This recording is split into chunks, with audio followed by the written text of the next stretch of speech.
khairul lakum. Puasa maraneh kabeh leuwih bagus ka maraneh kabeh in kuntum ta'lamun mun maneh nyaho. Berarti berbicara hikmah. Nyaho henteu sih hikmahna puasa sehingga bagus jasa. Emang kumaha kitu hikmahna? Cek Kangjeng Nabi hikmahna. Laparan beuteung, hauskeun hati, leuleuskeun awak, niscaya lanazara qalbuka ila Allah. Niscaya hate maneh bakal neuleuh ka Allah. Ambuh. Laparkeun beuteung urang, hauskeun hati urang ka Gusti Allah. Kok bisa kos gitu sih? Sebab dina ngalaparkeun beuteung, ngaleuleskeun awak, didinya bakal aya katoharohan ruh, bakal aya kasofaul qulub. Mantak Imam Syafi'i ngadu Allahumma mnun alaina bi sofail qulub wa hablana sahihal muamalah fi dunya. Nah eta teh sofail qulub, bening hati, bersih hati. Moal bisa bagi jelema nu deuk hayang nyaho jati diri tanpa puasa moal beunang. Puasa kelehkeun beuteung urang tina kadaharan, ngajauhan watak hewan-hewan, leleskeun awak urang ku sebab urang lapar awak jadi leles, seakan-akan urang keur menyiksa awak urang, siksa awak urang ku urang, beuteung laparan ku urang, kemudian hate horenganan jadi bersih, teka rasa ku urang teh hate teh jadi bersih aneh, ruh jadi suci, taharatir ruh wasafail qulub, nazara qalbuk ilallah. Ya Allah, hate bakal neuleuh ka Allah. Wa antasumu khairul lakum. Puasa leuwih bagus ka aranjeun kabeh in kuntum ta'lamun mun maneh nyaho. Sebab naon? Dina ayat nu itu nage la'allakum tattaqun, menawa anjeun takwa. Artina kunaon? Puasa eta supaya jadi takwa. Takwa teh naon?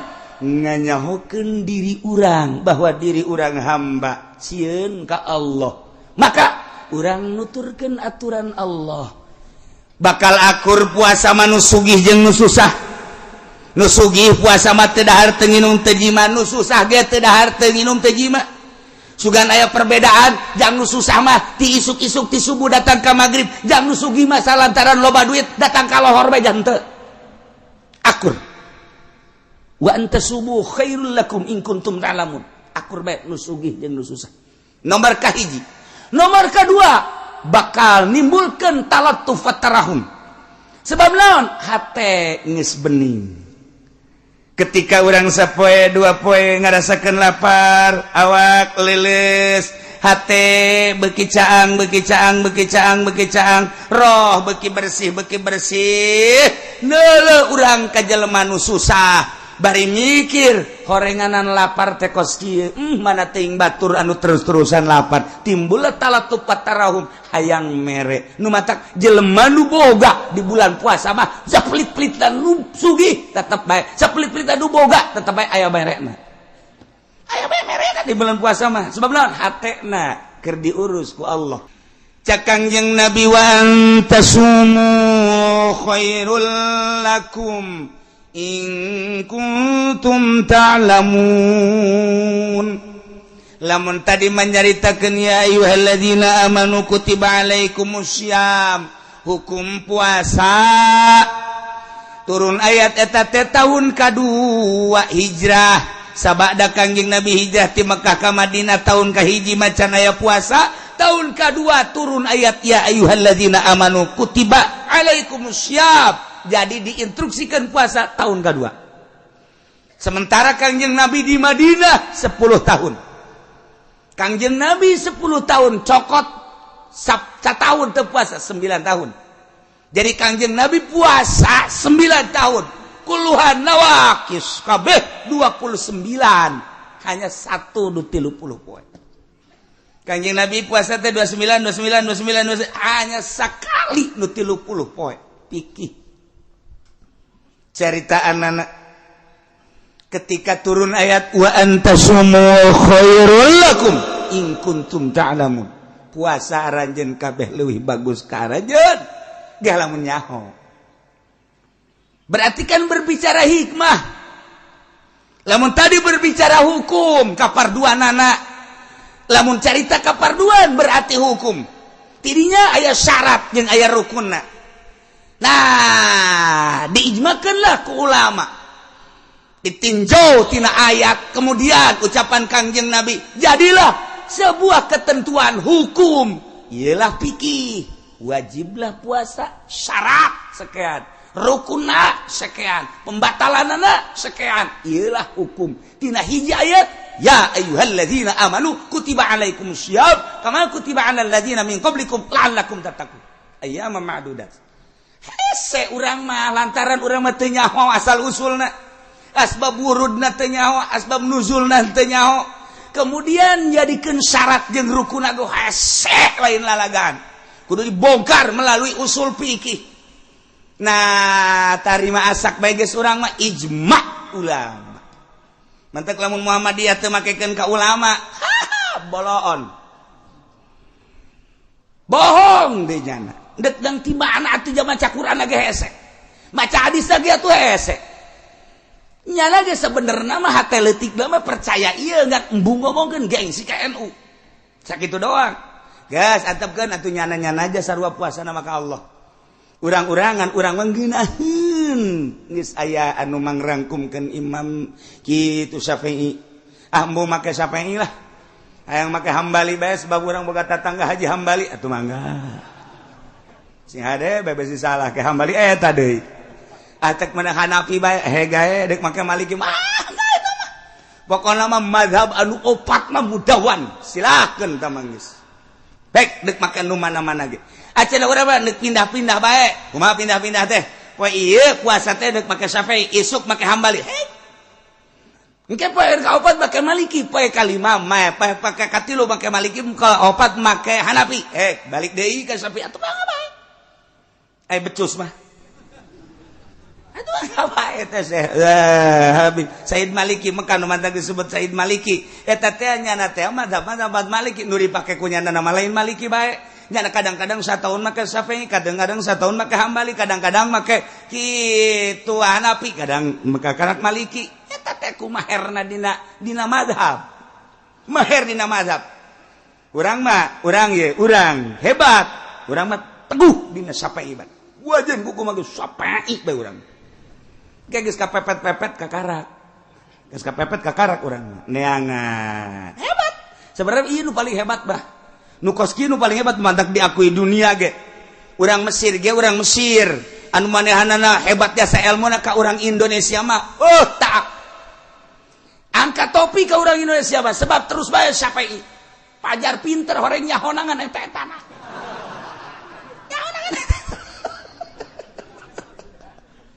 Ya Allah ya Rabbi. Urang mah ku ari dek munggah haji beda munggah haji bingung. Lantaran naon ieu kumaha toapna? Lantaran ieu batal deui aya teu jadi toap teh. Lantaran toap kemudian batal lah. Teu kudu boga wudu lah cek jalan geus terus bae. Masa kitu sih? Sedangkan syarat toap kan kudu boga wudu. Iya guys, teu boga wudu ja batal deui kan neuk mempertahankan sampai jamal bisa batal deui kajian kumaha ge. Gampang kos kitu mah. Urang taklid ka mazhab Maliki. Hesena.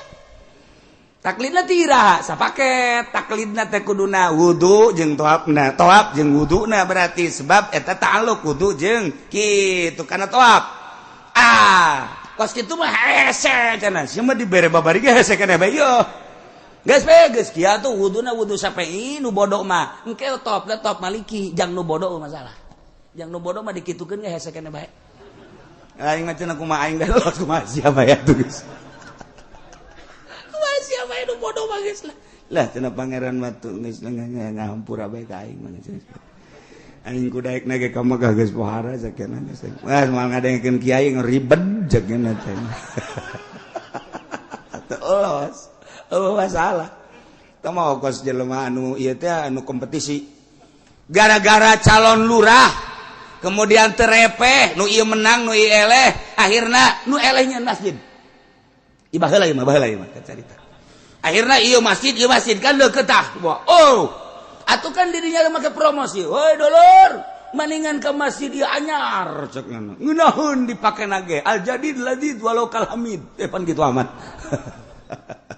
tah ieu ngeunah ieu ge sarua dulur ulah sok ngahajakeun ka nu anyar geus bogoh masjid urang mah heubeul kompetisinya na masyarakat supaya nu cak ieu ka ieu cak ieu ka dieu cak ieu terus we kompetisi woi maningan ka nu ieu cenah di dieu mah aya tahriman woi ngeunaheun di dieu ge aya sholawatan woi kompetisi ujung-ujungna kieu dulur ngeunaheun geus salat di dieu mah geus teu kudu wudu ngeunaheun cenah tolol teh jelema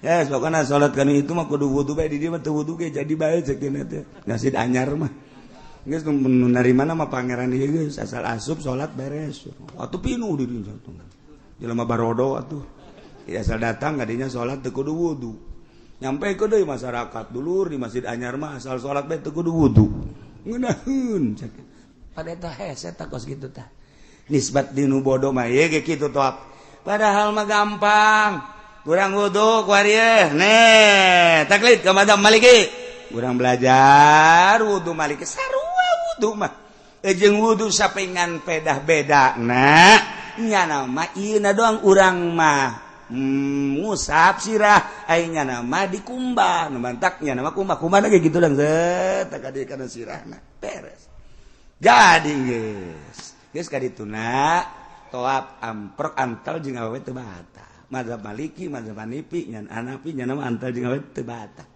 eta kula waktu kamari ngainstruksikeun ka jamaah maliki wabeh maliki atuh ngahaja haji pendi masalah awewe teu batal masalah awewe teu batal terus sia mah oplok itu teu batal ge ulah dikitu-kitu teu bareres anak buah teh teu bareres kabeh ge Masya Allah. Nah, orang lamun bisa mah geus bingung nah ulah ge talpek. Ulah talpek teh kumaha? Nah, pembatalanna kan keluar ai hitut mah kabeh ge Hanafi, bari kabeh batal, ngising batal. Ulah kieu geus aing mah pas hitut. Hitut. Aja sia batal henteu. Cak sante, cak Hanafi hitut batal cak sia. Sia mah Hanafi urang lembur sia meureun. Hitut batal kabeh. Lamun kaluar getih tah cak Syafi'i teu batal cak Maliki batal urang taklid ka mazhab Maliki terus kuntu urang kaluar getih atawa mimisan atawa titajong kan kaluar getih batal lah cak Maliki dah ketika urang kaluar getih batal hebat nyana tetep sia batal tah kaluar getih aing balik deui lah ka Syafi'i atuh kira batal sia batal talpek karana tadi ti Syafi'i ka Maliki ti Maliki barang kaluar getih ka Syafi'i deui engke di akhirat cak Syafi'i teu sia lain mazhab aing sia lantaran sia geus kaluar ti aing ka Maliki sia cak Maliki lain sia ge cak batal aing sia kunaon balik deui ka Syafi'i ieu kudu kumaha ni malaikat seret nerakakeun talpek eta teu beunang sama gos kitu mah di hiji pagawean talpek nah ieu mah keur carita urang lamun nyaho mazhab ngeunaheun deuk Syafi'i bae Maliki justru ikhtilaful ummah rahmatul bedana ulama perbedaan ulama jadi rahmat lain jadi pacekcokan ku hari di urang mah perbedaan teh jadi pacekcokan kunaon eta lantaran ego asa aing bae kabeh ge ulah asa aing hormatilah ikhtilaf cak Gus Dur teh mah perbedaan itu harus kita hormati sebab dia punya dasar. Berarti kita harus menghormati dasar dia sebagaimana dia menghormati dasar kita. Masalah. Pacekcok teh ngan di urang mah jadi masalah sebab naon aya kepiraon-piraunan pan urang mah. Mana kepiraonana kunaon sia teu nurut ka aing eta piraonna. Dia urang mah ngaji teh lain titah nurut ka urang Allah. Geus sakitu. Ketika teu nurut ka urang mangga kadanan cara wali embung wauh jeung murid beusi naon beusi mere urang mah lain wauhan murid abeh mere pan blon eta sabalikna wali urang mah bantak jara rauh jasa urang mah jeung Allah nah wa antasumu khairul lakum wasa marane kabeh leuwih bagus ka marane kabeh in kuntum ta'lamun mun maneh nyaho berarti berbicara hikmah nyaon teu sih hikmahna puasa sehingga bagus jasa emang kumaha kitu hikmahna cek Kangjeng Nabi hikmahna laparan beuteung hauskeun hati leuleuskeun awak niscaya la nazara qalbuka ila Allah, niscaya hate maneh bakal neuleuh ka Allah. Ambuh. Laparkeun beteng urang, hauskeun hati urang ka Gusti Allah. Kok bisa kos kitu sih? Sebab dina ngalaparkeun beteng, ngaleuleskeun awak, didinya bakal aya katoharohan ruh, bakal aya kasofaul qulub. Mantak Imam Syafi'i ngadu Allahumma mnun alaina bi sofail qulub wa hablana sahihal muamalah fi dunya. Nah eta teh sofail qulub, bening hati, bersih hati. Moal bisa bagi jelema nu deuk hayang nyaho jati diri tanpa puasa moal beunang. Puasa kelehkeun beteng urang tina kadaharan, ngajauhan watak hewan-hewan, leleskeun awak urang ku sebab urang lapar awak jadi leles. Seakan-akan urang keur menyiksa awak urang, siksa awak urang ku urang, beteng laparan ku urang, kemudian hate horenganan jadi bersih. Teka rasa ku urang teh hate teh jadi bersih aneh, ruh jadi suci. Taharatir ruh wa safail qulub. Nazara qalbuk ila Allah, ya Allah. Hate bakal neuleuh ka Allah. Wa antasumu khairul lakum. Puasa leuwih bagus ka aranjeun kabeh in kuntum ta'lamun mun maneh nyaho. Sebab naon? Dina ayat nu itu nage la'allakum tattaqun, menawa anjeun takwa. Artina kunaon? Puasa eta supaya jadi takwa. Takwa teh naon? Nganyahokeun diri urang bahwa diri urang hamba sieun ka Allah. Maka urang nuturkeun aturan Allah. Bakal akur puasa mah nu sugih jeung nu susah. Nu sugih puasa mah teu dahar teu nginum teu jima, nu susah ge teu dahar teu nginum teu jima. Sugan aya perbedaan, jang nu susah mah ti isuk-isuk ti subuh datang ka magrib, jang nu sugih mah salantaran loba duit datang ka lohor bae jang teu. Akur. Wa antasubu khairul lakum in kuntum ta'lamun. Akur bae nu sugih jeung nu susah. Nomor kahiji. Nomor kedua, bakal nimbulkeun talattuf wa tarahum. Sebab naon? Hate geus bening. Ketika urang sapoe dua poe ngarasakeun lapar, awak leuleus, hate beuki caang,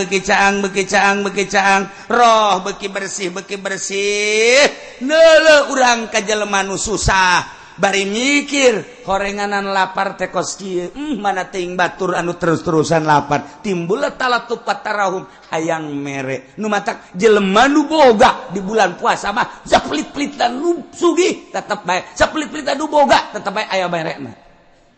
Aya bae merena di bulan puasa mah. Sebab naon? Hatena keur diurus ku Allah.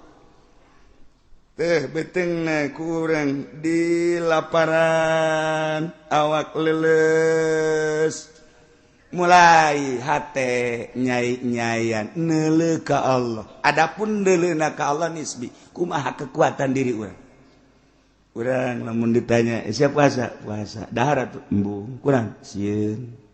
Sieun ka sa? Ka Allah, besi disiksa ku Allah. Eta kan keur neuleuh ka Allah melalui syariat. Jelema ngalempre, bae sia geus teu boga duit bae, atuh dahar embung aing. Atuh dahar bae duit aya naon aya beulieun loba. Teu aya aing mah teu kajenkeun, teu berarti duit di bulan Ramadan mah. Kunaon emang? Sieun ka Allah. Eta qalbuna beuntak.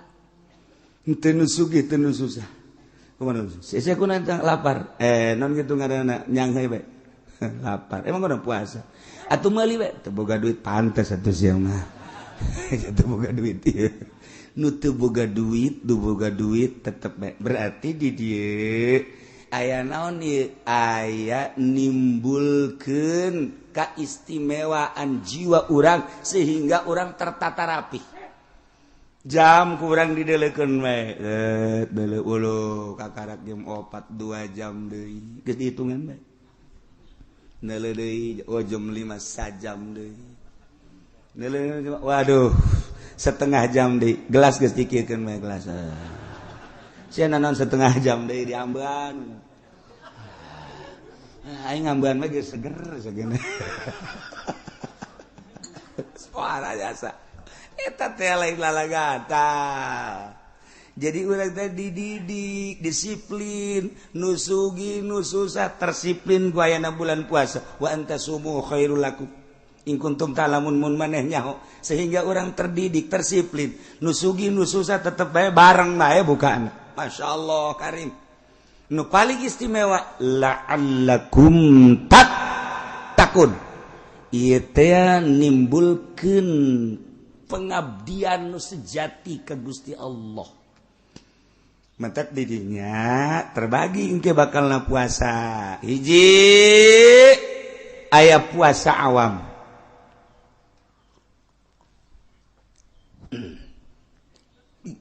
Puasa awam teh hartina puasa sakumaha tadi. Berang teu dahar teu nginum teu jima sakikituna bae. Adapun nu lain mah teu milu puasa. Mata teu milu puasa. Celik teu milu puasa. Malah mah makin bulan puasa makin dicocokan nu make ka dieu teh tah. Naon ngaranna? Tuh, pan sia mah nyaho je boga pan. Jeung osok mata didelekeun bae ka televisi celi di pinuhan. Jadi nu puasa teh ngan sakadar beuteung teu dahar teu nginum, zakar parjit teu dima ngan sakitu doang puasa awam. Ieu mah nu kos kieu mah yeuh disangsikeun asup ka sorgana. Sebab ieu mah puasa teh pupuasaan. Can ka asup puasa nu kos kieu. Masyaallah. Okos nu munggah haji lolobana macan jara di haji. Sebab urang munggah haji teh ngan sakadar deuk neuleuh Baitullah doang, muteran Baitullah. Henteu nyahoeun makna daripada Baitullah. Baitullah teh di dinya teh bait Allah, rumah Allah. Urang teh kerja di tamu Allah. Lamun urang sakadar neuleuh Baitullah doang, berarti ieu haji zahir. Ketika urang boga rasa ieu teh ima Allah, batin urang kapanggih jeung Allah, maka sikap urang bakal pinuh ku adab. Ditatalah orang di hareupeun Baitullah kira kudu kumaha sebab keur di hareupeun Allah lain aja sosotingan. Beuh toap di soting kotrek. Datang ka imah tuh bapak lagi soting. Toap bapak tuh lihat tuh. Beuh bohara ngarendeng juga nang Pakistan. Ada kan? Mending lalaki awewe deh. Tinggal anakna bae bapak pembina amat bapak ini. Masa top sama awal orang lain? Iya bapak hebat ini. Ini jangan mah kur top kekikian. Wah kayaknya bapak mah gila kali di sono. Maknana Baitullah berarti didinya aya Allah. Batin urang teh kapanggih lajeng Allah. Lamun urang kapanggih jeung Allah penuh ku tadarru urang. Adab dipetakeun. Ketika urang berangkat ke Arafah. Di Arafah teh urang teh keur ditongton ku malaikat. Allah ngerahkeun seluruh malaikat nongton ka jelema nu keur wukuf di padang Arafah. Deukeun coba hamba-hamba aing cak Allah. Aing nu sangat deukeun. Urang keur ditongton ku Allah, ditongton ku malaikat. Kumaha perasaan urang ketika urang di hareupan ku Allah. Lain zahir, batin urang teh keur jeung Allah. Kitu keneh ketika orang di Muzdalifah. Di Muzdalifah teh mulung batu. Urang teh seakan-akan deuk ngalempar setan secara zahir nurutan Kangjeng Nabi Ibrahim alaihissalam. Padahal keur miceunan zahir, keur miceunan nafsu-nafsu urang, miceunan dosa-dosa urang. Satu batu piceun ku urang, nafsu urang. Laum piceun bismillah Allahu akbar. Hawa piceun bismillahi Allahu akbar. Terapkeun zahir kana batin. Urang wudu ge lamun wudu zahir bae mah kieu-kieu bae. Tapi lamun dibarengan ku batin, zahir urang wudu, batin urang wudu. Zahir urang kekemu, batin urang kekemu. Zahir urang teh ka irung, batin urang ka irung. Zahir urang ka beungeut, batin urang ka beungeut. Zahir urang ka leungeut. Jadi ketika urang beres wudu, zahiron wa batinan, engkena bakal sieup ka deuleuna. Itu kene salat zahir kos urang, salat batin nu mantak tanha anil fahsya'i wal munkar. Salat eta nyegah tina fahsya jeung munkar. Tapi kuari makan salat mah salat fahsya jeung munkarna henteu kacegah, berarti can salat. Encan salat lamun Ki Haji salat tapi ngridit keneh encan salat hakikatna mah. Sebab teu tanha ani fahsya wal munkar. Namun Ki Haji salat tapi masih keneh ngagulingkeun, ngagunakeun duit bank, encan salat kajen kumaha ge. Sebab bunnya bener-bener salat tanha anil fahsya wal munkar. Dan selanjutnya ialah orang kakarak datang ka zahir sehingga dibuktina na kuari boro-boro pamarentah urang ge kos kieu keneh. Ndek iraha urang datang ka paeh teu ngurusan batin. Terus-terusan urang mah ngurusan nini bengking bae teh tadi ge. Silaturahmi ngudag nini dagang ngudag nini ngameteran sawah ngameteran nini ngaji urang mah hayang kapanggih jeung nini atuh sasarian nini nyagincuna gede jasa. Ngacai deui ta nini-ninina. Ya Allah ya Rabbi horenganan urang lamun dibuktikan kos komo Kangjeng Nabi mah lewat neuleuh bangke embe. Cek Kangjeng Nabi naon eta bangke embe nu bogana resepen teu kabage iya tun teu urang mun dibere daek teh hayang dunia eta kos bangke embe nu bogana ge mbueun teh ka bangke urang kuari lamun ngudag-ngudag dunia berarti urang ngudag-ngudag bangke urang lamun teu dikitu-kitu moal jadi noreko. Udah mau noriko teh, boh justru hayang dunia. Kabeja ku batur torikot, boh murid dikumpulkan sianu sugihnya. Ya. Ayo sumbang atuh mama, ya. Insyaallah. Yang tarekat teh parugu kuari mah. Tarekat teh teh miceunaan dunia nafsu jeung setan, endahan ngagugulung nafsu jeung setan. Ngajilah nu mantak urang batin wa antasumu khairul lakum in kuntum ta lamun mun manehnya bahwa puasa eta leuwih bagus lantaran naon lantaran puasa teh endek nempokeun batin urang ka Gusti Allah. Nu mantak Syekh Junaidil Baghdadi neangan guru datang ka ieu lain datang ka ieu lain datang ka ieu lain datang ka ieu lain plek aya kapanggih guruna wah ieu barang kunyana ditaliti teu buka-buka puasana terus bae geus 20 tahun teu buka-buka puasa. Buka teh ngan sakadar lebaran tasrek lebaran tasrek lebaran tasrek. Cek Imam Junaidil Baghdadi ieu nu kaing kudu diguruan mah. Nyana asup ka dinya ngaguru. Terima biasa norekat. Beres tamat tidinya hayang puas boga guru. Neangan deui guru torekat teu kapanggih aya jelema masyhur jasa saat eta pohara jasa muridna ge rebuan kamasuranana pohara jeung kacaritakeun ku batur teh jada teh ahli Allah diintip kunyana teu pernah puasa dahar bae bingung cek Junaid deui berarti can usul ilallah nyana ketika nyana ngaguru di nu pertama kakarak nyana boga hati-hati doang ihtiyat geus rada nyai-nyayan ngan encan usul. Begitu kapanggih jeung guru nu kadua. Endek ka gurunya na tapi ieu mah guru tilok puasa. Isuk-isuk ngawudu. Beurang seutik dahar. Sore dahar deui. Aya makan malam sagala. Cek Syekh Junaid ai masurna mah pohara, muridna rebuan. Tapi kok teu pernah puasa. Ieu aneh cek. Jadi ulah ieu ngaguru kanyana. Sedengkeun hayang ieu teh batin teh hayang usul ilallah. Geus guru dinu pertama. Tapi can aya kapuasan, ieu manggih guru kabehan dituduhkeun ka dieu tapi ieu mah teu puasa-puasa. Karek datang assalamualaikum. Ulah sok mang cek guruna. Ulah neuleuh daharna. Turutan mama daharna ku sia. Nya geus kaget. Urusan puasa mah gampang jaknya ge orai ge loba nu puasa hewan-hewan ge loba nu puasa jahat geus mun endek berangkat ka Allah dek berangkat tayang usul ilallah aya guru di dieu teu kudu puasa jeung mama mah dahar bae cek harapan kiamat cek kira teu jadilah geus jahat eta encan ge ngomong aya teh jadi mah geus indit ih pada kanyahoan bae Aing moal geus ini teh kudu mama moal maksakeun aing balik deui bae ka ditu ka sok puasa. Emang di jero hatena deuk balik deui ka nu puasa. Balik deui nya ka nu puasa ka ditu teh. Nya di jalan ge geus puyeng we nya ji. Pan tapi pan nya nyahueun bae nya cek nya. Ieu aing deuk balik deui nyahueun cek nya.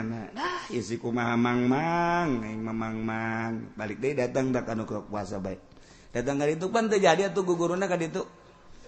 Ka ditu deui balik deui. Cak guru nu sok puasa teh. Ulah ka dieu. Ayo ka balik deui ka ditu. Sebab sia mah usulna bakal di ditu lain di dieu. Ulah di dieu. Sia mah nurutan puasana doang, ibadah nu lain mah teu diturutan. Yeuh, aing ka ditu dicarekan ka dieu dicarekan. Wah, sakena ieu teh beres si kos kieu. Ayo ka ditu lanjut. Ulah di dieu. Sia mah ngan saukur nurutan puasana doang. Lain ka Allah sia mah nurutan teh ka makhluk. Teu jadi teh mah kos kitu mah ibadah. Allah nyana geus terngiang-ngiang Syekh Junaid balik deui ka ditu ka kiai anu sok dahar bae teh. Datang ka hareup, datang ka jeung geus kieu bae kiaina. Ayo sia geura ka dieu. Hah? Ayo sia geura ka dieu. Balik ka ditu sia puasa bae geus sia. Aduh, sakira ieu. Teu beres ieu urusan ieu. Langsung ada sujud da hampura bawa ieu. Deuk dihideung deuk dibeureum ku mama mah bae. Pokona kula mah ku guru bae kageus ka mama. Di dieu mah dahar bae kajeun. Nah sebodoh alah lamun geus kos kitu kudu pasrah deuk kumaha pokona mah deuk dahar teh deuk nginum bae hayu bae sebab usul ka Allah mah lain ku puasa lain ku dahar usul ka Allah mah ku safail qulub bersih hate dahar bae ge ai bersih hate mah usul ilallah puasa bae ge ai hayang sugih mah moal usul ilallah puasa bae ge aya hayang berkaromah mah moal usul ilallah. Puasa bae ge hayang dihebat-hebat ku batur. Bejakeun aing mah puasa bae kitu moal usul ilallah. Heh. Salah sia ibadah kos kitu. Geus kumaha bae cekeun kula. Dar. Dahar ngana. Mus dahar. Nama. Aduh mama. Kedai nama mah jarak wali mah ieu sih begede. Aduh nusun. Ya udah. Geus dahar ke pondok, sore-sore. Dahar deui. Dah, jana dahar wae aing irah dididikna cek ieu. Dahar terus-terusan. Turun dahar dipanggil dahar terus sore dipanggil dahar. Sore bang dahar kabelah dieuna. Terus dididik jadi puasa jeung dahar bakal akur lamun bening hate ngan metode doang bahwa lamun urang lapar ieu hate jadi bersih aya jelema nu kudu bersih hatena seubeuh bae sebab manusia diciptakan ku Gusti Allah beda-beda karakter. Aya nu mun lapar perem, eleh careuh mah. Aya nya nama lamun seubeuh perem bae. Sabalikna aya nu mun seubeuh buringas. Aya lamun lapar buringas. Geus kumaha karakter-karakterna. Mama murid mama teu kabehna dahar tuh nu itu mah titah puasa bae tuh nu itu mah malah mah aya 40 poe teu meunang dahar teu meunang nginum itu mah tuh saminggu nu teu meunang daharna nu itu mah 3 poe teu meunang dahar nu itu mah sapoe sapeuting sakali doang daharna aya potongan maneh mah Junaid segala sia mah potongan dahar aya dahar bae beuh cek Junaid aing burung dianggap tukang dahar cek kieu teh dahar sia mah dahar qobloh dieuna dicarekan moal wusul ilallah sia dahar bae mah Junaid ambo yak aya asa jasa ieu budak guru kos kieu jasa mana aya wali dahar bae eueuh dongengna jeung Kangjeng Nabi na ge baheula carang dahar atuh kabelah dieuna para sahabat anu usul ilallah mah carang dahar kabelah dieuna para tabiin usul ilallah mah carang dahar dongeng nah dahar bae wusul ilallah siapa datang ka dengan dahar doang je nya aya yang si kudu kumaha ieu teu dahar salah korenganan kos kitulah guru mursyid mah maksudna dahar jeung teu dahar teh ka Allah bae puasa ulah hayang nanaon imam mun ditanya sia kenaon puasa naon hizib eta salah moal wusul ilallah sia kenaon ieu puasa naon aing puasaan hikmat geus 3 tahun abeh tamu loba ambalayah neraka jahanam eta sia kenaon ieu puasa abeh naon dagang abeh laku puasa teu beres eta lah puasa fikih puasa zahir puasa batin mah Allah hiji be kulantaran diparentahna ku Allah puasa teh cak guru Ki Junaid Allah nitah nangan Ramadan doang puasa salian Ramadan mah teu dititah ku Gusti Allah adapun puasa nu lain tak manang Kangjeng Nabi in kuntum tuhibbunallah fattabi'uni yuhibbukumullah ndak dituturkeun atuh mangga Kangjeng Nabi ndak teu bae langsung ka Allah mangga nu pusatna mah puasa mah Ramadan doang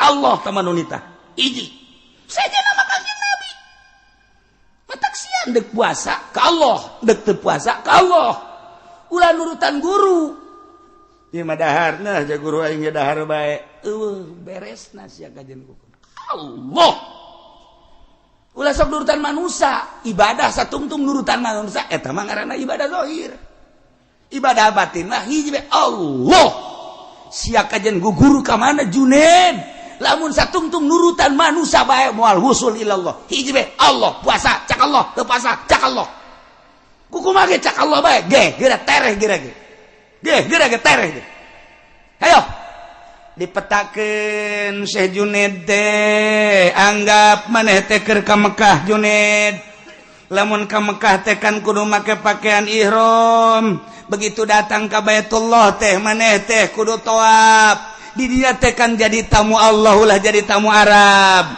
tidinya maneh sa'i ka Allah karak cukur selesai tahallul yeuh awak maneh teh Masjidil Haram Junaid tah qalbu teh eta teh Baitullah puterkeun ruh maneh di Baitullah jadikeun roh maneh tamu Allah di diri maneh ieu teh kabeh diciptakeun jangka Allah Junaid sok lamun urang dek ka Mekah mah jadi tamu Allah teh kudu make visa kudu make kendaraan ka ditu kudu make paspor kudu make biaya tapi maneh mah hayang jadi tamu Allah sapoe sapeting bisa 600 bisa 360 kali kapanggih jeung Allah maneh jadi tamu Allah sapoe sapeting 360 kali kapanggih jeung Allah asal bisa sok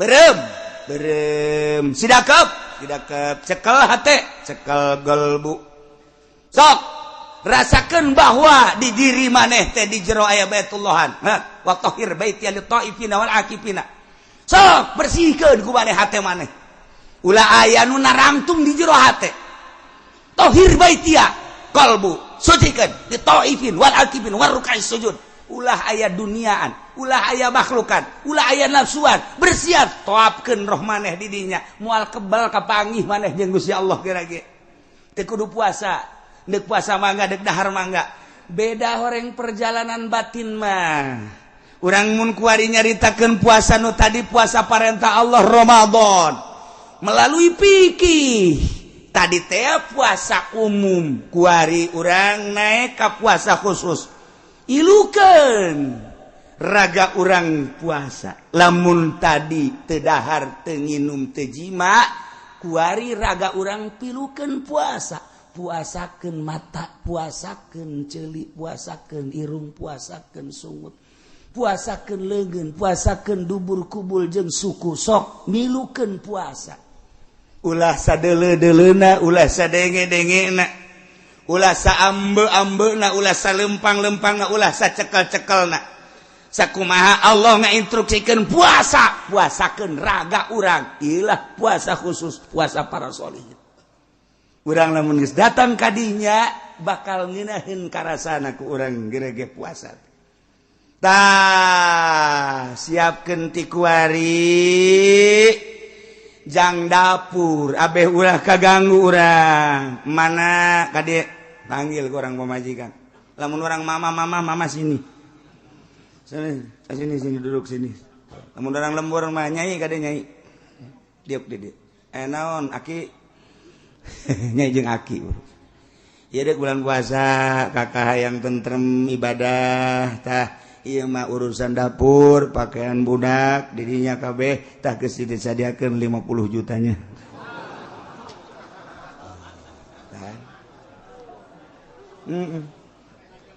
cak pemajikan mudah-mudahan bulan jadi Ramadan kabeh sakjana kada ada 50 juta waktu tah 20 juta geus ulah ngagagu besi kakak mah itikaf teh besi kakak mah maca Quran teh besi kakak mah kumaha kakak bae tah geus disadiakeun ulah aya naon-naon heuh Kak kan ngeunaheun tah atawa 10 juta tah kayak gampang kurang mah aya kongkorong kana jual labek tah eta kan ngeunaheun kitulah para solihin baheula abeh tentrem tenang di jero bulan puasa teh kumaha dirina ka Allah ulah aya kegiatan naon di jero bulan puasa teh hiji bae ka Allah mentak Syekh Junaid di pagahan ulah kanyahoan puasa sanajan maneh puasa ulah kanyahoan puasa ka Allah bae anu nitah puasa Allah anu neuk ngaganjar Allah nu rek narima Allah ngaganjar ka Allah maneh puasa ulah kena kanyahoan bahwa mana puasa sok ayo laksanakeun nyana puasa di luar bulan Ramadan sanggeus puasa terus kadatangan tamu lamun nyana teu nginum bakal kanyahoan puasa supaya ulah kanyahoan puasa nginum puasa wali mah kos kitu kalamun eueuh tamu poe eta atawa aya tamu ge lah nu kira-kira ngan sakudak sakedeng sautak saeutik nu nyana moal nyangkeun bahwa nyana puasa atuh teu buka kira-kira bakal kebel nyana diuk di dinya mun henteu milu dahar bakal kanyahoan puasa dahar teu kanyahoan sababaraha taun ge tak Junaidil Baghdadi teh puasa atawa henteu na kusil panjenengan teu kanyahoan urang mah lain urang mah datang tamu dar emang aja tidak lagi puasa saya. Aduh, sedikit lagi ini, aduh. Namatin dah bangsa 20 hari lagi. Bom habab gil mah kos kitu ieu. Ye, tawa lain urang gajaran kos kitu teh. Ieu keur carita ka jero ieu mah. Urang mah hese kos kitu teh hayang kanyahoan bae ku batur. Mantak ieu aing si didengekeun besok mah encan aya nu ngalem-ngalemnya. Aing ieu geus puasa bae encan aya nu kadenge bu haji anu mah puasa bae. Sia namu kadinya mah hararese sebab puasa tah hayang kadenge kos kitu tah ngeunaheun asarakan aja jantung tarariis. Ieu mah henteu bae tah eta urang kos kitu sumah. Hese batinna hiji bae ibadahna ka Allah nu bakal narimana Allah nu bakal ngaganjarna Allah ulah ditolelir manusia mah sabodokeun manusia. Mun urang bisa bari muasyarah hege ulah kanyahoan ku jelema. Mun teu bisa muasyarah urang nyepi sorangan bae. Lamun nyepi sorangan bae masih kena diudag-udag keneh bae bari urang can bisa hate urang teh urang indit ka mana ka leuweung urang indit ka gunung nyalametkeun ibadah ka Allah doang padahal mah Allah nama eta-eta keneh di gunung eta di leuweung eta di kota eta cuman ieu hayang embung kanyahoan ibadah urang cukup ka Allah doang eta lah nu hese mulai Ki Junaidil Baghdadi nelusuri ternyata horenganan ulah keluar ti parentah Allah disimpulkeunlah dina kitab Ki Junaid kula boga guru dua nu hiji puasa bae nu hiji mah dahar bae ketika diteliti nu puasa bae hayang usul ilallah ngabersihkeun diri melalui puasa lantaran Kangjeng nyarita laparkeun beuteung hauskeun hate leuleuskeun awak niscaya maneh bakal deuleu ka zat Allah ate maneh puasa guru kula nu hiji dahar bae caknyana ulah sok nyeun-nyeun ibadah dahar diparentah asalkan ka Gusti Allah kan daripada urang puasa kemudian jijeunan ibadah tanpa diparentah ku Allah engke urang boga rasa aing mah hebat jasa padahal lain diparentah ku Allah asa diparentah ku Allah cilaka sia moal usul ilallah nya nama dahar bae ka dituna artina dahar ge ilaha dibutuhkeun dahar ilaha dibutuhkeun nginum eta lah nu diparentah ku Allah ketika orang lapar dahar cak Allah kulu wala tusrifu. Ketika orang haus israbu wala tusrifu.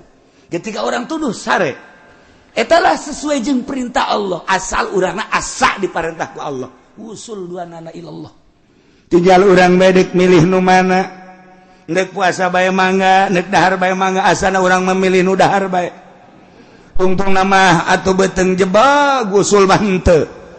Nah puasa awam sakadar teu dahar teu nginum teu jima raga mah teu milu puasa puasa khusus teu dahar teu nginum teu jima raga milu puasa puasa solihin puasa khususul khusus golbu teu sadetik-detik acan poho ka Allah ieu mah puasa para anbiya.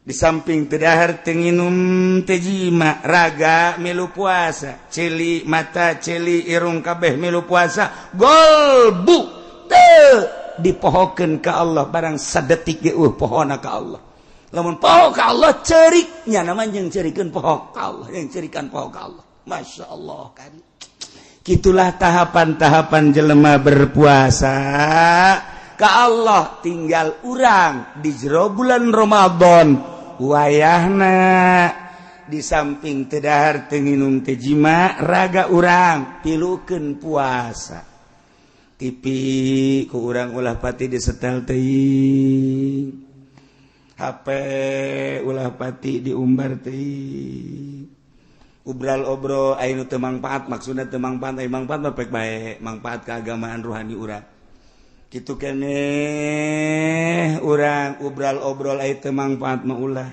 dula deuleu urang sing hade ieu mah lain makin bulan puasa makin menjadi-jadi asal jam 5 bae weuh iyalah neangan burit caknya mah burit di teangan datang meureun padahal mah teu di teangan nya datang bae geus mending di imah urang maca Quran tahun kamari mah urang ngan bisa namatkeun sakali coba tahun ieu mah hayang 3 kali lah berarti 10 poe sakali 20 2 kali 30 kali ge kurang diplot eta ge saeutik teuing lamun nyaritakeun para wali Allah mah beurang sakali peuting sakali tamat Quran teh berarti lamun 30 poe teh 60 kali tamat mantep jas urang ngan bisa dongengna doang kuari ge Qur'anna di mana karanya? Jangan kanyawan di Qur'an ya. Leungit Qur'an. Masyaallah karim. Itulah para jamaah kaum muslimin wal muslimat rahimakumullah. Jadi aya kitu puasa instruksi tadi ya ayyuhalladzina amanu kutiba alaikumusiyam. Etalah bag-baganana fikih. Aya urusanana hikmah wa antasumu khairul lakum in kuntum ta'lamun. Iyalah dipakai ku ahli-ahli thariqah, ahli-ahli tasawuf di luar bulan Ramadan ge mun maneh nyaho horeng puasa teh istimewa. Sebab naon? Ngabersihan galbu, nyucikeun rohani sehingga urang bisa neuleuh ka Gusti Allah. Hikmahna nu paling istimewa la'allakum tattaqun berarti urang kapanggih jeung jati diri urang yakni urang bisa mengabdikan diri sebagai hamba anu sejati ku ayana puasa mudah-mudahan urang kabehan dibere kuat dibere tabah dibere ngeunaheun puasana tinggal tanggal hijina iraha kiai. Alhamdulillah anu ngitung saantero dararatang ngitung-ngitung melalui hisab qot'i termasuk epimeris termasuk hitungan jenis ialah loba ternyata kukula geus ditelaah akur kabeh jeung perhitungan kula.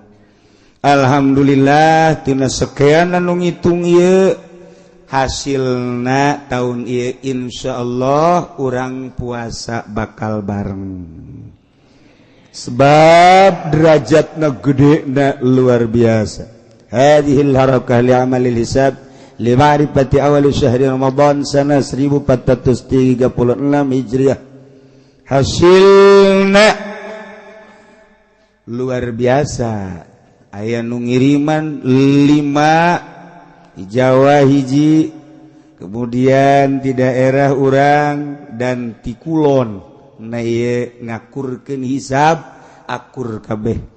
Jadi keterangan geus teu kudu dicaritakeun sebab ieu mah gede jasa darajahna akur kabeh ieu mah. Jadi darajahna ieu malam Kemis 10 derajat 30 detik. Masya Allah. Mentak ieu mah geus bisa kadeuleu langsung ku urang kieu bae geus. Urang nuleukeun ka Kulon bae geus bae teu kadeuleu ge tuh bulan geus kitu bae geus pokona. Jadi lamun dicaritakeun panjang sebab ieu akur kabeh hitungan-hitungan. Nya itu Selasa legi 16 Juni 2015 pukul 20.41 kabeh lamun dicaritakeun timimiti Rabu kemudian Kamis. Nah ieu mah geus bae malam Kamis deuleu ka Kulon 10 darjat 33 detik. Jadi luhur bulan jeung gede. Insyaallah lamun cek ahli falak, cek guru kula di Cipanas itu papih kitu keneh kubang. Lamun urang ngitung 10 derajat menang 10 derajat eta bakal 10 tahun bakal bareng bae puasa. Lamun teu aya macam-macam. Lamun teu aya unsur-unsur ti nagara. Surah guru geus kadege bae. Papih Cipanas, Kiai Kubang Izudin. Lamun urang Abah di dieu lamun urang Nakwim menang 10 derajat, engke kadituna selama 10 tahun kurang lebih bakal akur bae. Ramadan teh Sawalna naon ka 1 Ramadan jeung lebaranna bakal akur lamun eueuh unsur-unsur. Geus coba ge urang cirikeun. Teu batak geus gaji palak teh geus mun dicaritakeun sagala rupana rame. Di samping rame indah, di samping indah kadituna bisa jadi dukun. Ieu palak ge kos kitu tah. Geus urang geus kadituna mah leuwih jauh lama ge geus teu kudu dicaritakeun mah lantaran gede jasa ieu mah bulan. Nge lamun aya anu embu puasa perbo, ieu tetep encan sebab ijtima'na malam. Kemudian lamun aya nu puasa poe Jumat atuh tah derajatna ka ditu bisa lain 10 derajat, bisa sabaraha derajat tah mah. Kumaha nyana bae geus. Nah, tinggal lebarana urang Jumat. Jumat 4 derajat leuwih. Jadi urang puasa poe Kemis, Jumat, Sabtu, Minggu, Senin, Salasa, Rebo, Kemis, Jumat lebaran berarti urang puasa sabaraha poe? 29 poe. Lamun urang nyaritakeun tentang falak kelas nasional Indonesia atawa kelas internasional nu diceklan ku negara ru'yat tapi berpatokan hisab. Selalu kitu bae. Nu diceklan ru'yat nu jadi patokan hisab, moal bisa ru'yat tanpa hisab. Kalau urang nyaritakeun tentang hisab Baghdad, di Baghdad nu jadi patokan tetap hisab bae kajen kumaha ge. Sebab naon? Sebab ru'yat hese. Hanya orang-orang tertentu keputusan negara tetap ru'yat tetapi tetap nu main hisab. Iyalah Baghdad. Seluruh kitab-kitab lamun ku urang dicaritakeun komo aya nama aya falak temporer. Ieu teh di deuleu tetap kudu hisab bae. Negara memutuskan ru'yat sebab sumul li ru'yati wa abtilu ru'yati, tetapi tetap nu kudu ngadukung di luhurna adalah hisab. Teu bisa teterlengan ru'yat. Haju kuari kurang ru'yat di Indonesia dibayar. Nu tadi kuduna kudu syahadah hisbah. Ulah aya bayaran-bayaran. Geus urang kuari mah geus husnuzon mana baik silahkan nu penting mah boga patokan jingnya ho tanggal hijina iraha kulama teu ngajak ngan sakadar nyaritakeun ilmu kebenaran loba ti Jawa Timur ngirimkeun ti Jawa Tengah ngirimkeun ti Banten ge aya ngirim ti daerah urang ge aya ngirimkeun alhamdulillah simpatisanna para ulama Jawa Timur Jawa Tengah terhadap di dieu sehingga nyana hayang babarengan make Sulamun Nairen sakadar nyaritakeun hasil Sulamun Nairen Jawa Timur Jawa Tengah Banten termasuk kula jeung aya babaraha murid kula nu ngitung sarua 10 derajat. Nah, gitulah ieu mah sakadar nyaritakeun. Kula mah cenah neuk nungguan pamarentah mangga masalah sakadar nyaritakeun jeung teu kudu nanya kiai deuk kira puasana babatok sia meureun. Aing mah neuk poe Kemis. Takos kitu. Jadi lamun deuk poe Kemis make hisab teu ngajak ngan nyaritakeun kaistimewaan ulama kabeh meunang Kiai Mansur Jakarta jembatan 5 nah iyalah ulama urang nu kudu diakui ku urang jeung nu kudu dihudangkeun di tulangna ku urang sebab lain sakadar sakitu nyana guguru ti Abdul Hamid nyana guguru ti Ulug Bek nyana guguru ti urang Spanyol diakui dunia internasional ulah haju tidak usah dipake kelemahanana naon heula ulah sok haju ulah teu make karang heula pelebah mana ngarang heula lamun teu make pelebah mana ieu kasalahanana ajukeunlah ka ahli-ahli palak sebab lain kula mah sakadar nyaritakeun teu bisa kula mah di Jawa Timur aya jago palak nu make sulam di Jawa Tengah jago palak nu make sulam di urang Cianjur Sukabumi nu jago palak make sulam aya selentingan ulah dipake sulam mangga bae itu make mah deuk make naon silakan ngan kula masih keneh make Sulamun Nairen jeung para ulama-ulama salafus sholihin anu masih mempertahankan ulama Indonesia. Iya ulama Indonesia ge diaku dunia. Dan samun dicaritakeun tentang tukilan-tukilanana, insyaallah kula ge boga ngan moal beusi pajar ego. Tukilan Habib Usman ti abah kula ambalaya sakieu barang dibacaan hebat jasa. Tukilan Kiai Mansurna sakieu ti ditu ti guru kula mun Habib Usman ti abah lamun ieu mah ye ti guru sakieu dibacaan hebat geus. Ieu mah jangan yakinkeun bahwa menurut hisab Qotis Sulam Munairen 10 derajat malam Kemis. Kula deuk puasa poe Kemis, lebaran poe Jumat. Sakitu bae tamun guys.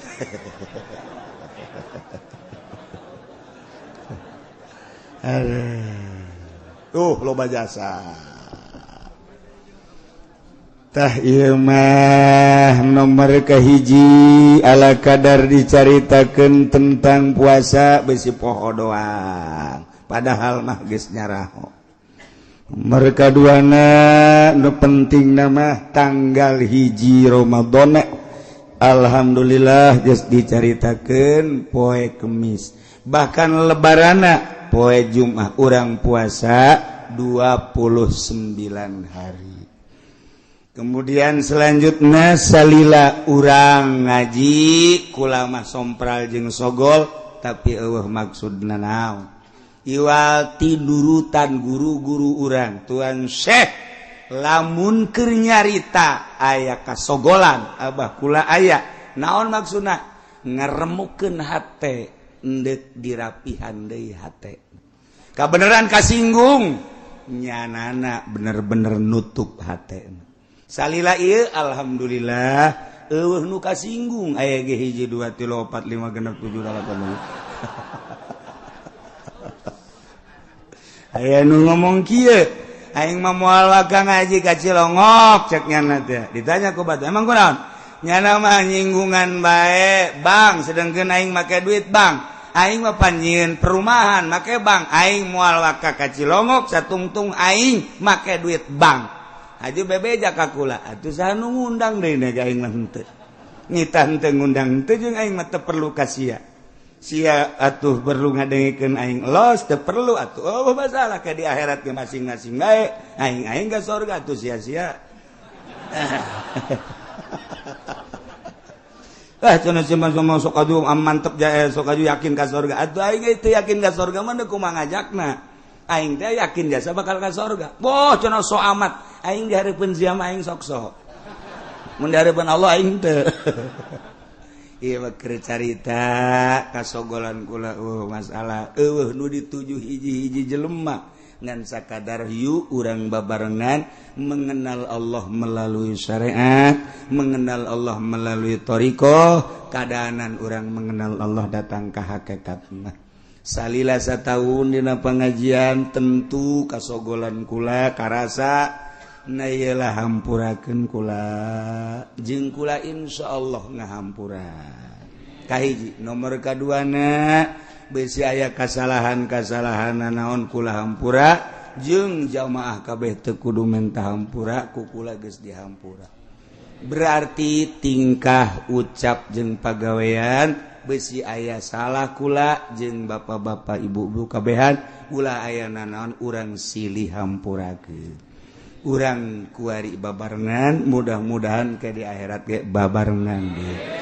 Kemudian urang kitu menghadapi bulan suci Ramadan, urang babarengan puasa selalu ingat ke Allah Subhanahu wa taala hampura segala rupa kerabat-kerabat nu aya di pondok pesantren, boh kula sakeluarga kitu keneh sae kaya aya nu aya di pondok pesantren, adik-adik kula kabeh ulah aya naon-naon.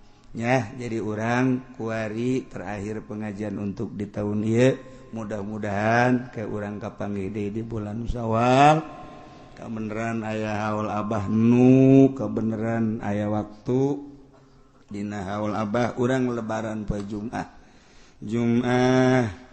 kemudian Sabtu urang nyawalan Sabtu Minggu Senin Selasa Rabu Kamis Jumat Sabtu tah urang malam Minggu malam 9 jadi Jumat Sabtu Minggu malam 10 berarti malam Sabtu tah eta malam Sabtu malam 9 urang haul abah lamun nu aya waktu keur teu ka mamana urang babarengan zikir anu aya waktu anu teu aya waktu masalah aya nu mantak Gusti Allah nitah puasa emang kumaha kitu eta nu mantak Gusti Allah nitah puasa lantaran ieu manusia titah deukeut ka Gusti sebab cak Gusti Allah aing nyieun sia supaya dedeketan jeung aing ke di akhirat mun sia deukeut jeung aing ku aing dibere tempat nu indah dibere tempat anu mulia dibere tempat sebagai penghargaan deukeut da anjeun ka kaula sorga di mana anjeun jauh ka kaula ku kaula bakal dibere tempat di neraka sakitu jangan nu mantap Kangjeng Nabi tugasna basyiraw wa nadhira hiji ngabubungah sorga dua nadhirun nyingsenan neraka sakitu bae geus tugas kiai geus sebagai warasatul anbiya sakitu bae tuturkeun Kangjeng Nabi lamun Kangjeng Nabi dibere tugas basyiraw wa nadhira atuh kiai nage kuari sebagai warasatul anbiya kudu basyiraw wa nadhira dudukeun di jalan surga ieu. Di jalan neraka ieu Golkar ieu. Udah turun. Ulah sembarangan. Babagi tugas kiai tugasna corong Al-Qur'an. Pemerintah tugasna corong Amerika. Sakitu bae geus teu bisa diganggu gugat sama di Indonesia mah asal lu jadi pamarentah nyana kepanjangan beung Amerika kepanjangan sungut bule kiai mun mimilu kadinya sarua min jumlati Amerik sarua bae hese-hese tah jadi ngaji mantek mah kos kitu teh kudu dicaritakeun kulun pa badun kulun palesa badun kulun palesa teu kudu buktikeun bae kos kitu ulah nyaritakeun mantek-mantek bari nyana henteu bermantek talu kudu nata mah atuh nyimpul geus corong Quran Kiai mah corong hadis corong ulama eta Kiai ulah jadi corong Amerika mun geus jadi corong Amerika boga mobil di dunia nama di akhirat dikerekep sia ku malaikat ji ulah sambarangan huhahe naik Avanza sia deulekeun ka dituna emang kumaha sakumaha sih ngeunahna Avanza di akhirat dibeulem naonan gara-gara jadi corong Golkar sama Amerika di bawah.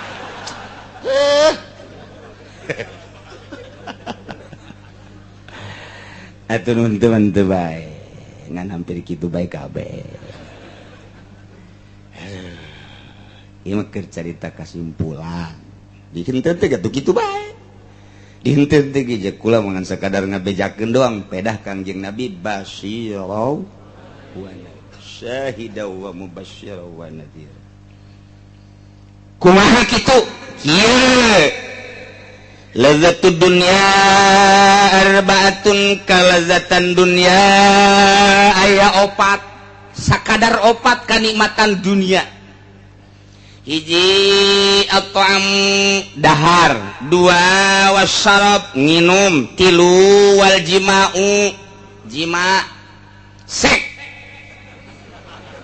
nomor kaopat naon molor sakitu gue perhatikan coba ge ieu teh meunang ti Kangjeng Nabi dikemas ku ulama oh ngan sakitu kalazatan dunia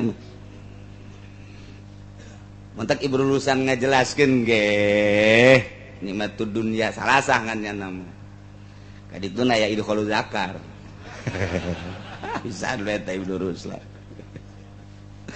nikmatud dunya salasan fardhu taban naumun wa qublatun wa idkhulu zakar nikmat dunya ngan tilu tengetkeun ku sararia cek Ibnu Ruslan hiji naumun molor kadua qublatun nyium katiluna mana nyium idkhulu zakar tah ngabebeskeun panakol tongprong ci atuh kumaha ngomongna sia eta coba itu jak itu tidituna kitu tuh gitu bae. Aduh, cek urang Jawa apa iku? Ah sia. Boten ngertos ora iso orang Jawa. Ya wis, gue lulu dah.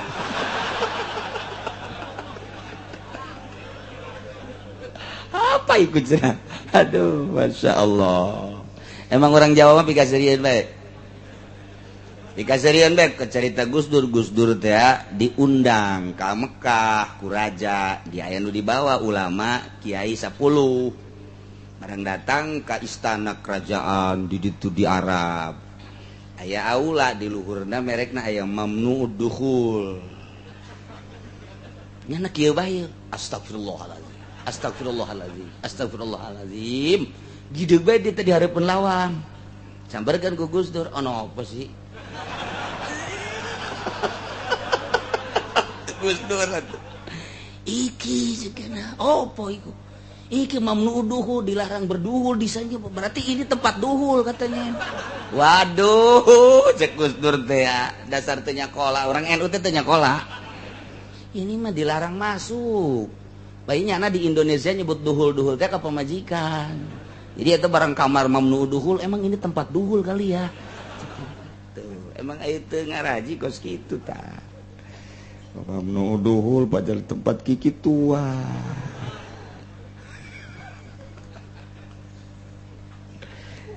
nah hiji dahar dua nginum hartina to'am teh kadaharan timimiti dahar berikut bubuahanana nomor kedua inuman nomor katilu jiban nomor kaopat ieu adalah sare jelema asal geus teu ngeunah dahar gas gara siap-siap ngameteran taneuh 1,5 meter atau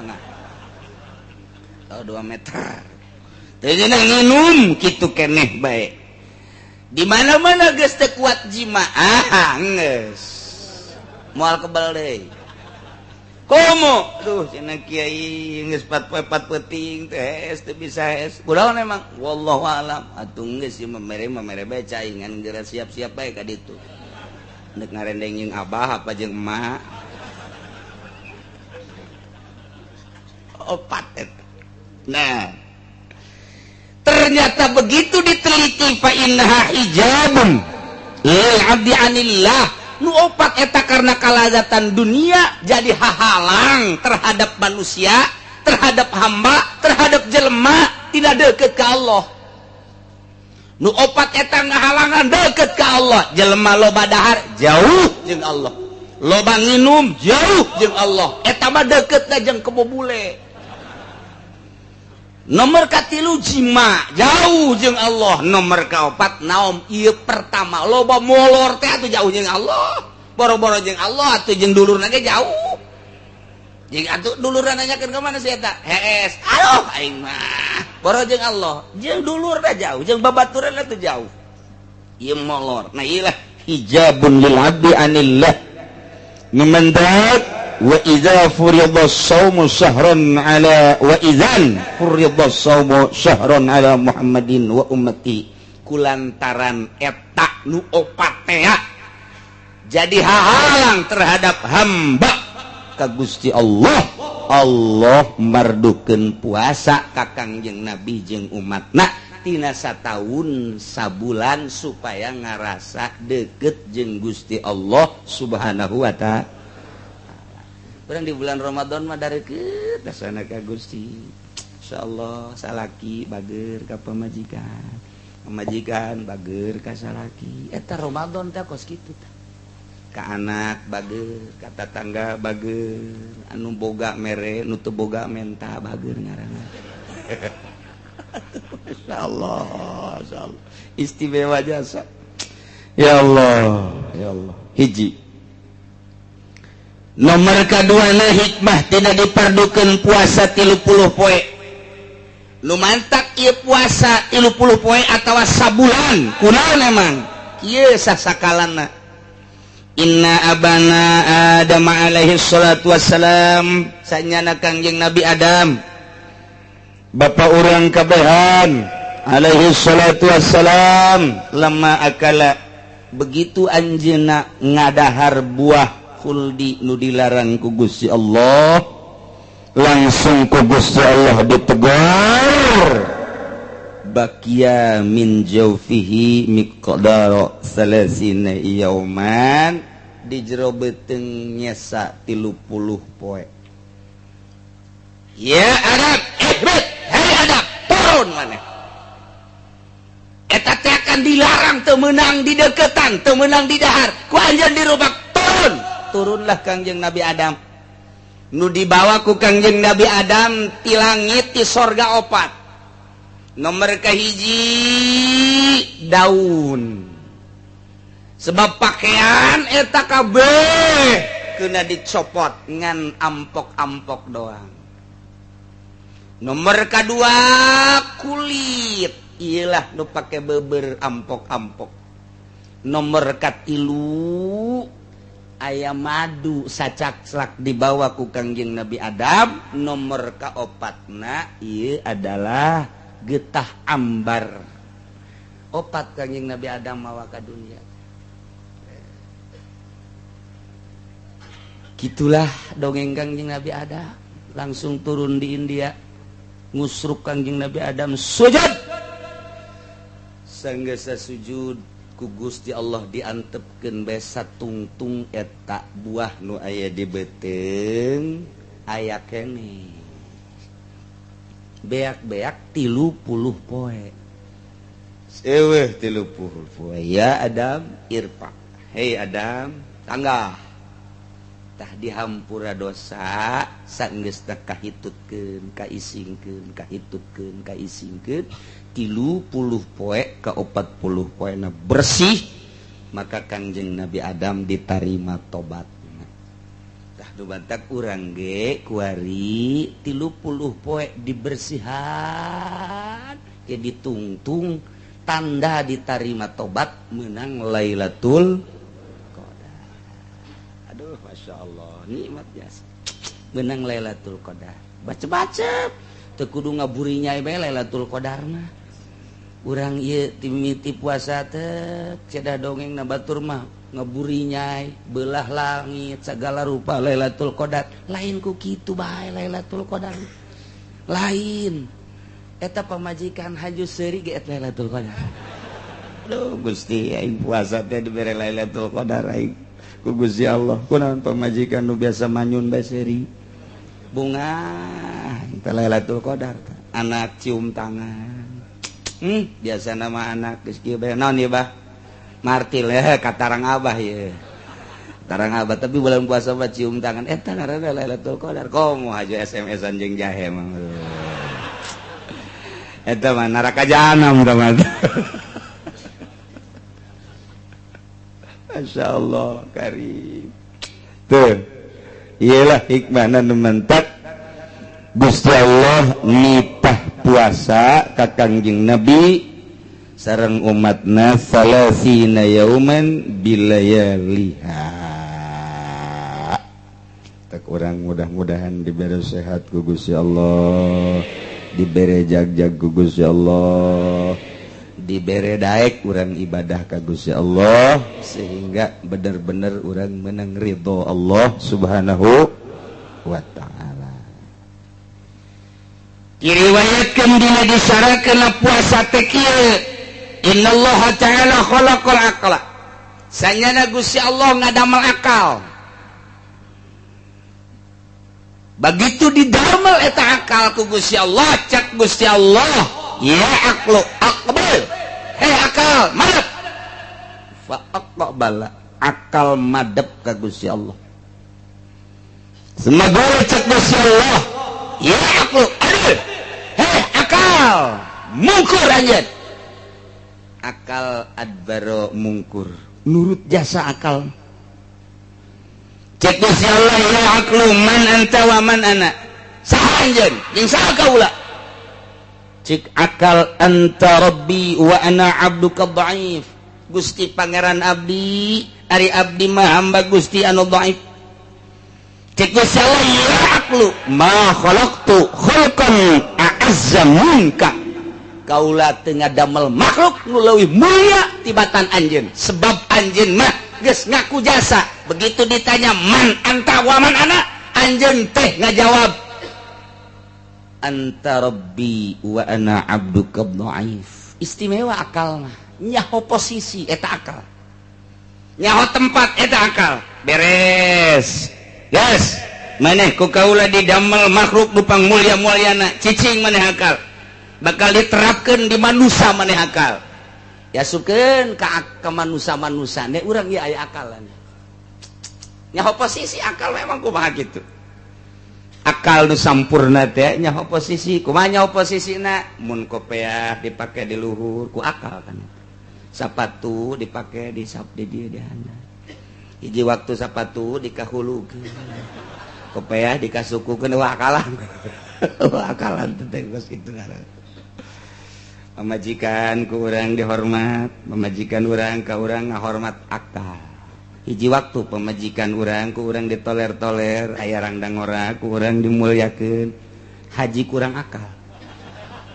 Atau luhur teh teu akal. Kitu bae terus. Beres Gusti Allah ngadamel akal, summa khalaqallahu nafsa. Gusti Allah ngadamel nafsu ku ari. Waqala laha cak Gusti Allah akbil nafsu mana panjen falam tujib. Begitu digerokeun sia nafsu tali akbil ka dieu maneh ka dieu menghadap tetep bae nafsu ngabuageun bae ngabuageun eta bahasa hebat ngabuageun geus pohara jasa tah ngabageun jadi gabageun batu geus teu robah saeutik-eutik acan ih atuh cicing bae masyaallah. Sumagala laha tuluy ngomong deui Gusti Allah, aya nafsu tali ka dieu tetep bae falam tujib ngabuageun bandel teu daek madep ka Gusti Allah jeung teu daek nembalan-nembalan acan. Iyalah nafsu. Ada satu mana di dinya bae tapi ditanya cek Gusti Allah, sumagala laha man anta wa man ana nafsu. Saha anjeun? Saha kaula? Jawab. Pakolat anak-anak wa anta-anta. Tuh kula mah kula, Gusti mah Gusti. Wah, eta kakarak dijieun we geus kos kitu nafsu tah. Geus babagi jeung Gusti Allah teh. Ya Allah, ya Rabbi, iyalah nafsu. Nemantak fa'adzabaha binari jahannam mi'ata sanatin lantaran kakarak dijieun ge geus buang kawalah nafsu mah ku Gusti Allah langsung di kana neraka jahanamkeun 100 tahun digodog ka nafsu teh. Digolotrokeun nafsu 100 tahun di neraka jahanam. Geus digodog 100 tahun summa akhrajaha kakarak dikaluarkeun eta nafsu. Tanya deui ku Gusti Allah, nafsu man anta waman ana sanjen sakaula kakarak pajabat sunya na ngajawab bari leuleus Gusti anak-anak wa anta yo geus digodog 100 tahun masih anak-anak wa anta kene bae ieu bangka warajasa nafsu mah masyaallah pohara jasa teu bisa digodog ku seuneu. Nah, cek Gusti Allah coba dek dilunakeun ieu nafsu teh ye. Summa ja'alaha pinaril jumi atas sana. Kuari make seuneu lapar nafsu. Digodog make seuneuna lain nari jahanam tapi make naril ju kena lapar. Ieu diulah itu diulah, ieu diulah itu diulah, ieu dipegung, diantepkeun nafsu teh kena mandiri sorangan bae. Kakarak eta nafsu ngolemprah geus cicing bae tungkul bae eta nafsu tadina mah tanggah bae anak-anak wa anta-anta eta nafsu tanggah bae barang di laparan dibere dahar henteu dibere nginum henteu nafsu ya wewe dibelokeun ku Gusti Allah cicing bae maneh mah maneh bae nafsu coba jadi kahayang-kahayang teh aku ari dipuasakeun kuari kahayang teh diturutkeun kakarak ditanya ku Gusti ya nafsu man anta wa manana saha anjeun saha kaula kakarak fa aqarat cek nafsu inni abduka wa antar rabbu kaula hamba Gusti pangeran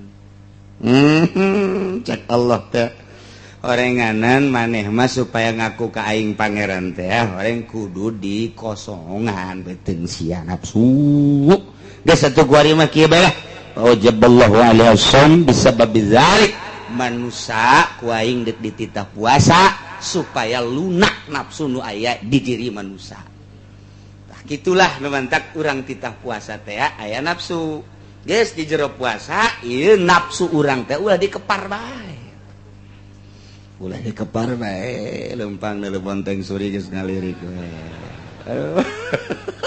ya nafsu teh aya nafsu atuh nafsu teh rek hareup ka Gusti Allah di mana-mana buka nya bonteng suri nya kopi nya teh manis nya susu atuh begitu tarawih teh daek menghadap kereknya na tuh tarawih na ge milihannya na nu 11 di mana euy tarawih nu 11 di mana? Tuh di masjid itu. Yuk urang ka ditu lah di mah 23 sape. Neangan nu 13, neangan nu 11. Barang datang ka ditu geussan. Geus alhamdulillah. Nafsu gara-gara bonteng suri tah. Ya karim masyaallah. Allahumma ya qadiyal hajat Allah